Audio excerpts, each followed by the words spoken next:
হসপিটালে গিয়ে তোমাকে বলে স্যালাইন ফেলাইন দিতে হবে, যে তোমার হাতে ছুঁচকুচ দিয়েছে, ছুঁচকুচ দিয়ে তোমাকে স্যালাইন দেওয়া করেছে। যে স্যালাইন ওয়াটারটা আছে, সেই স্যালাইন ওয়াটারের ধরো সলভেন্ট আছে, ওখানে কি একটা সল্ট সলিউশন হয় না? সেই সল্ট সলিউশনে ধরো সলভেন্টের যে কনসেন্ট্রেশনটা আছে ধরো C2। এবার তোমার কাছে তিনটে সিচুয়েশন হতে পারে। যদি আমার C2টা বেশি হয় C1 এর থেকে, যদি আমার C2টা ইকুয়াল হয় C1 এর থেকে, আর যদি আমার C2টা কম হয় C1 এর থেকে। এই তোমার কাছে তিনটেই পসিবিলিটিস হতে পারে, থেকে তো বেশি কিছু পসিবিলিটিস হতে পারে না। আমাদের ব্লাডের জন্য, আমাদের শরীরের জন্য কতটা কনসেন্ট্রেশনের সল্ট সলিউশন অ্যাকচুয়ালি আমাদের নিডেড, আর আমরা কতটা পাঠাচ্ছি। তো যেটা আমাদের নিডেড সেটা হচ্ছে 0.9% সল্ট সলিউশন, এবং এটাই ছিল আমাদের। এইভাবে কিন্তু depending on the osmotic pressure, তাহলে কিন্তু দুদিকের অসমোটিক প্রেসারটা আমাদের ইকুয়াল হলো যখন আমাদের কনসেন্ট্রেশন না এখান থেকে বেরোলো না এখান থেকে ভিতরে ঢুকলো, একদম কাজ শেষ।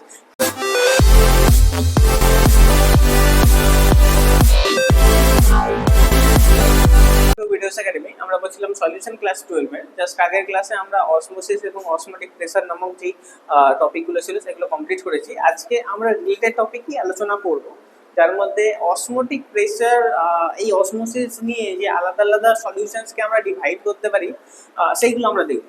ঠিক আছে, ডিপেন্ডিং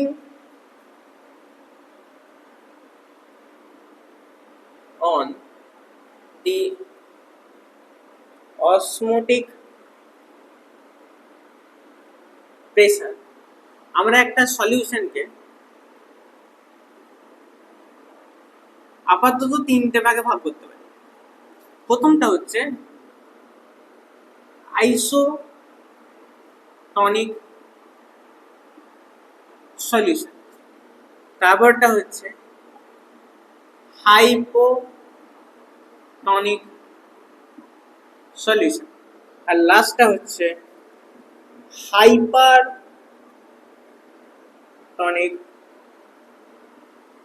সলিউশন। ঠিক আছে, তাহলে কি কি বললাম? Isotonic, hypotonic, hypertonic. ঠিক আছে, এবার তোমাকে একটা এক্সাম্পল দেবো, একটা এক্সাম্পল দিয়ে কিন্তু এই তিনটে জিনিস তোমাকে বোঝাবো। তোমাদেরকে আগের ভিডিওতে আমি একটা এক্সাম্পল দিতে দিতে রেখে দিয়েছিলাম, সেটা হচ্ছে ধরো কোনো একটা মানুষের শরীর থেকে বলে না জল কমে গেছে, স্যালাইন দিতে হবে। তো এই যে কথাটা, যে জল কমে গেছে স্যালাইন দিতে হবে, ব্যাপারটা হয়টা কি? যে আমাদের ব্লাড সেলস গুলো থাকে সেখানে কিন্তু ওয়াটারের পরিমাত্রাটা কমে যায়। তো কি করা হয়, এমন একটা লিকুইড পাঠানো হবে যে লিকুইডের অসমোটিক প্রেসার ঠিক নেয়ার ইকুয়াল টু তোমাদের ব্লাড ভেসেলসের অসমোটিক প্রেসার। মানে ধরো তোমাদের যে সেলস গুলো আছে, তোমাদের যে আরবিসিস গুলো আছে, ধরো এটা তোমাদের সেলস। ঠিক আছে, ধরো এর ভিতরে যে ওয়াটার, এর ভিতরে যে সলভেন্ট আছে, ধরো তার অসমোটিক প্রেসার, আচ্ছা তার অসমোটিক প্রেসার বাদই দাও, চলো অসমোটিক প্রেসার বাদ দাও, এখন অসমোটিক প্রেসার নিয়ে কথা বলবো না। ধরো তার কনসেন্ট্রেশন, সলভেন্ট যেটা আছে তার কনসেন্ট্রেশন ধরো C1। ঠিক আছে, ধরো C1। এবার তুমি হসপিটালে গেছো, তুমি হসপিটালে গিয়ে তোমাকে বলে স্যালাইন ফেলাইন দিতে হবে, যে তোমার হাতে ছুঁচকুচ দিয়েছে, ছুঁচকুচ দিয়ে তোমাকে স্যালাইন দেওয়া করেছে। যে স্যালাইন ওয়াটারটা আছে, সেই স্যালাইন ওয়াটারের ধরো সলভেন্ট আছে, ওখানে কি একটা সল্ট সলিউশন হয় না? সেই সল্ট সলিউশনে ধরো সলভেন্টের যে কনসেন্ট্রেশনটা আছে ধরো C2। এবার তোমার কাছে তিনটে সিচুয়েশন হতে পারে। যদি আমার C2টা বেশি হয় C1 এর থেকে, যদি আমার C2টা ইকুয়াল হয় C1 এর থেকে, আর যদি আমার C2টা কম হয় C1 এর থেকে। এই তোমার কাছে তিনটেই পসিবিলিটিস হতে পারে, থেকে তো বেশি কিছু পসিবিলিটিস হতে পারে না। হয় তোমাকে যে সল্ট সলিউশনটা দেওয়া হচ্ছে যেটা তোমাদের শরীরে ইনজেক্ট করানো হচ্ছে, হয় এটা হতে পারে যে তার যে সলভেন্ট কনসেন্ট্রেশনটা আছে সেটা তোমাদের যে ব্লাড সেলসের যে সলভেন্ট কনসেন্ট্রেশন তার থেকে কম হবে, না হয় ইকুয়াল হবে, না হয় বেশি হবে। ঠিক, এবার এই তিনটে আলাদা আলাদা জিনিসে কি কি আমাদের পসিবিলিটিস হতে পারে সেটা আমরা দেখব। ফার্স্ট পসিবিলিটি, ধরো তোমাদের ব্লাড ভেসেলসে ধরো C1 আছে কনসেন্ট্রেশন, আর বাইরে থেকে যে স্যালাইন সলিউশনটা দিচ্ছ সেটা C2, এবং first condition C1 is greater than C2, মানে এইখানে যে কনসেন্ট্রেশনটা সেটা C2 থেকে বেশি। ঠিক, এবার যখন এই স্যালাইন ওয়াটারটা এসে এই সাইডে এসে জমবে, ব্লাড ভেসেলসের সাইডে এসে জমবে স্যালাইন ওয়াটারটা, ঠিক আছে, এবার এই সেলসে কি হবে, যেহেতু C1টা বড় তাই জন্য মুভমেন্ট হবে high concentration to low concentration. তার মানে ব্লাড সেলসের থেকে যে সলভেন্ট গুলো আছে সেটা আমার এইদিকে যেতে শুরু করবে বাই সেমি পারমিয়েবল মেমব্রেন। তাহলে কি হলো, ব্লাড ভেসেলস থেকে আমাদের সলভেন্টের মুভমেন্টটা হচ্ছে কিন্তু বাইরের দিকে, যেখানে আমাদের সলভেন্টের কনসেন্ট্রেশন আছে C2, যেটা C2টা হচ্ছে C1 এর থেকে কম। তাহলে আমাদের কি হয়ে যাবে, ব্লাড ভেসেল গুলো আস্তে আস্তে শুকিয়ে যাবে। কারণ যদি ব্লাডে যা সলভেন্ট আছে, ব্লাড ভেসেল সেলসে যে সলভেন্ট গুলো আছে সেটা যদি বাইরে বেরিয়ে যায় তাহলে তো আমার ব্লাড সেলস গুলো শুকিয়ে গেল। যদি শুকিয়ে গেছে সেটা তো তোমার শরীর খারাপ, মানে এটা তো বিরাট সমস্যা করে। মানে এমন একটা সলিউশন তুমি ইউজ করছো যেখানে তুমি দেখছো যে সলভেন্টের কনসেন্ট্রেশনই কম, তোমার ব্লাড ভেসেলস গুলো তুমি তোমার শরীর ঠিক করার জন্য তুমি সল্ট সলিউশন পাস করাচ্ছ, হঠাৎ করে দেখতে পেলে তোমার ব্লাড সেলস গুলি পুরো শুকিয়ে গেল, তো তোমার দিয়ে কিছু লাভ হলো না। তো এই টাইপের যে সলিউশনস গুলো যেখানে আমাদের কনসেন্ট্রেশন অফ সলভেন্টটা বেশি থাকে, তাহলে যদি এমন হয় যে যেই সলভেন্টটা আমরা পাস করাচ্ছি সেই সলভেন্টের কনসেন্ট্রেশনটা আমাদের কম আর ভিতরের যে সেলসের কনসেন্ট্রেশন সেটা বেশি আছে, মানে আমার আলটিমেটলি কথা হচ্ছে পাঠানো যে সলভেন্টটা সেটার কনসেন্ট্রেশন যদি কম থাকে তাহলে সেটাকে আমরা বলবো হাইপোটনিক সলিউশন। মানে এখানে আমি বলছি যে আমার ধরো প্রাইমারি সল্ট, যেটা আমাদের প্রাইমারি সল্ট আছে সেটা কনসেন্ট্রেশন আমি C ধরছি, তাহলে এটা কখন হবে, যখন C কম হবে আমাদের এইখানে C এর থেকে, ধরো এটা C1 তো, এখানে C1 এর থেকে ধরো কম, ঠিক আছে। তাহলে এখানে আমি লিখে দিচ্ছি when the concentration of the solvent of the salt solution is less than যেটা আমাদের দরকার ছিল, লেস দেন এক্সপেক্টেড বলবো না, লেস দেন নিডেড, ঠিক আছে।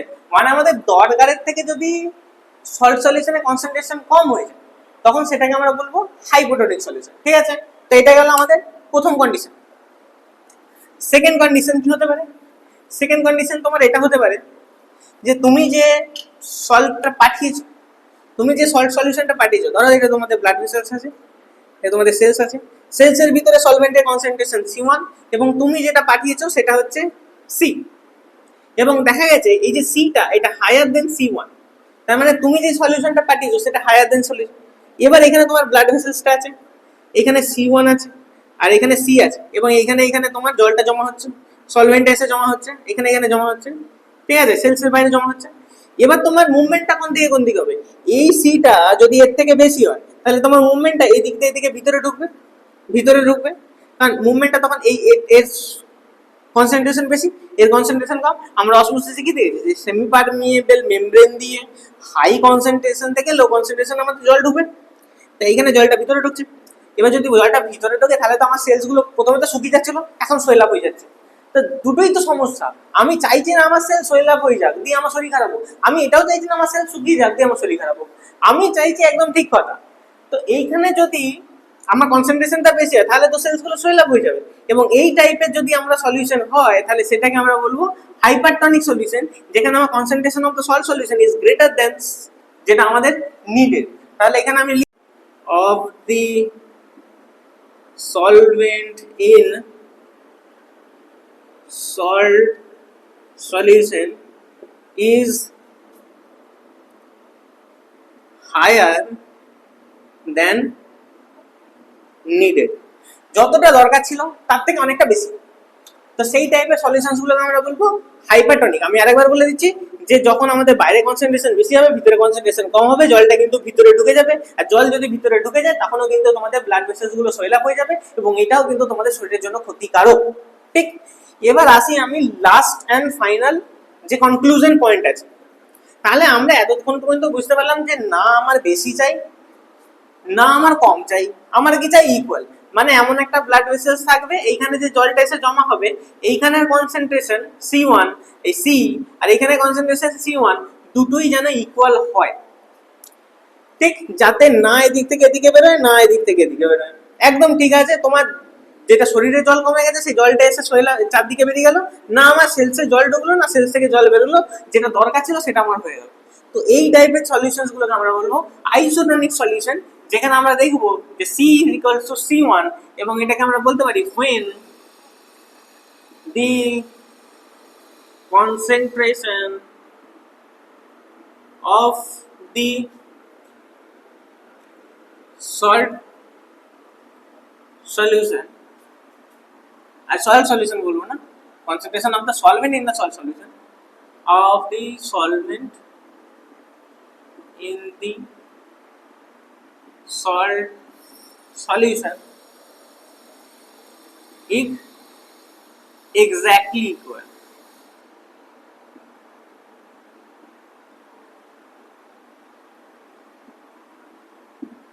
Is exactly equal. যখন দুটো তোমার কনসেন্ট্রেশন ইকুয়াল হয়ে যায় তখন সেটাকে আমরা বলবো isotonic solution.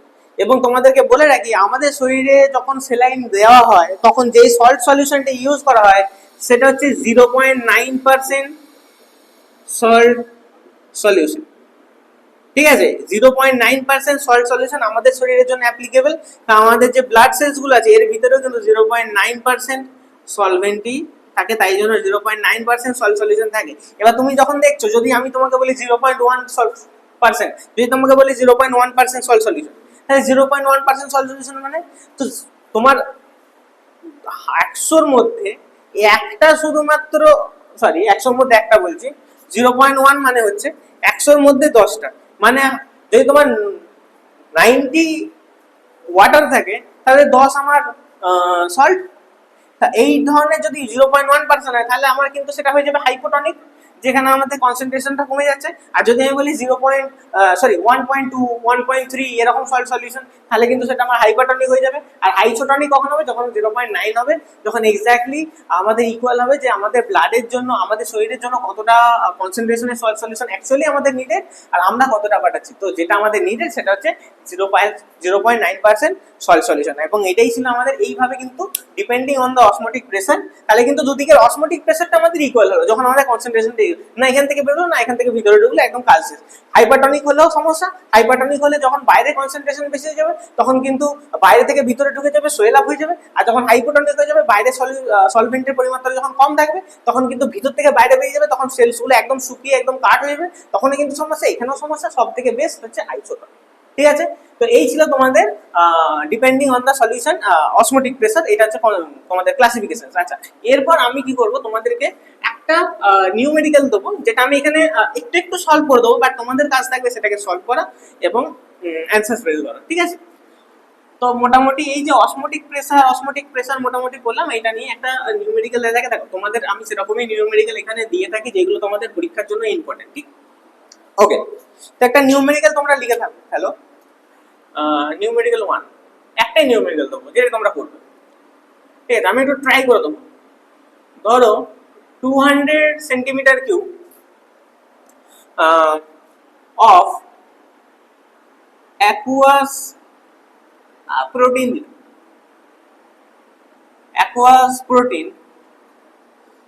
200 centimeter cube of aqueous protein contain 1.26 gram of 1.26 gram of protein. ঠিক, 200 সেন্টিমিটার কিউব অ্যাকুয়াস প্রোটিন আছে যেখানে 1.26 গ্রাম প্রোটিন আছে। ঠিক আছে, the osmotic pressure of the solution at 300 Kelvin, 300 Kelvin is found to be 2.57 into 10 to the power কত দেবো, 10 to the power কত হতে পারে, 10 to the power 1 minus 10 to the power minus 3 বার। ঠিক, then calculate the molar mass of the protein. তোমাদের easy একটা অঙ্ক। আচ্ছা ঠিক আছে, তাহলে তোমাদের এই কোশ্চেনটা কি বলেছে ভালো করে দেখো। বলছে 200 সেন্টিমিটার কিউ একটা অ্যাকুয়াস প্রোটিন আছে, তার মানে তোমাকে আলটিমেটলি কিন্তু ভলিউমটা বলে দিয়েছে। এটা আমাদের ভলিউম হয়ে গেল। কন্টেন্স এত গ্রাম অফ প্রোটিন, যেখানে তোমাদেরকে কিন্তু W1 টা বলে দিয়েছে। The osmotic pressure of the solution at temperature বলে দিয়েছে, ইজ ফাউন্ড টু বি এতবার, যেখানে আমাদের অসমোটিক প্রেসারও বলে দিয়েছে। ক্যালকুলেট দ্য মোলার মাস, দেখো সব আমি কিন্তু মার্কিং করে দিয়েছি। তাহলে আমাদের কি জানি যে আমাদের capital pi is directly proportional to C, that is capital pi is directly proportional to T, and concentration মিলে capital pi is equal to C R T. এবং এখান থেকে আমরা লিখতে পারি সিটা কি করে করবো জানো, বেশ ভুলে যাচ্ছি, W1 by M1 into 1000 into 1/v, তাই তো? তার মানে হচ্ছে M1। তাহলে এখানে হয়ে যাবে W1 M1 V into 1000 into R into T। আচ্ছা হয়ে গেল আমাদের পাই ইকুয়াল টু, এখান থেকে এমটাকে এদিকে টানো, এটাকে এদিকে টানো, তাহলে M1 এটা বার করতে দিয়েছে, তাহলে W1 by capital pi V into 1000 RT।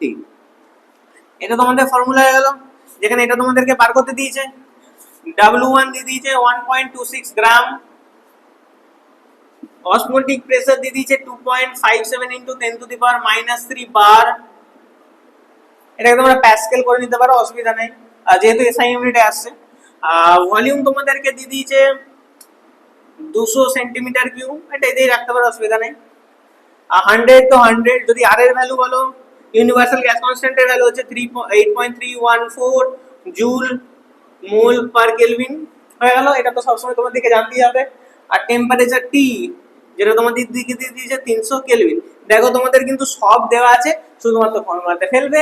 এই জিনিসগুলো যেগুলো যেগুলো এসআই তে নাই সবকটাকে এসআই ইউনিটে কনভার্ট করবে, ফর্মুলা ফেলবে, যেই অ্যান্সার আসবে সেটা, এবং তোমরা নিজেরা এটা কিন্তু সলভ করবে। ঠিক আছে, তাহলে মোটামুটি অসমোটিক প্রেসার, অসমোসিস এবং type of solution depending on the osmosis আমাদের কিন্তু শেষ হয়ে গেল। দুটো টপিক বাঁচলো যেটা আমরা নেক্সট ভিডিওতে কভার করবো, একটা হচ্ছে রিভার্স অসমোসিস, আর একটা হচ্ছে তোমাদের abnormal molar mass hence van't Hoff factor. ঠিক আছে, এই দুটো আমরা নেক্সট ভিডিওতে কভার করে নেবো। তাহলে এই ভিডিওতে এত অবধি রাখলো, এগুলো কিন্তু তোমরা ভালো করে করবে। দেখা হবে নেক্সট ভিডিওতে। Thank you.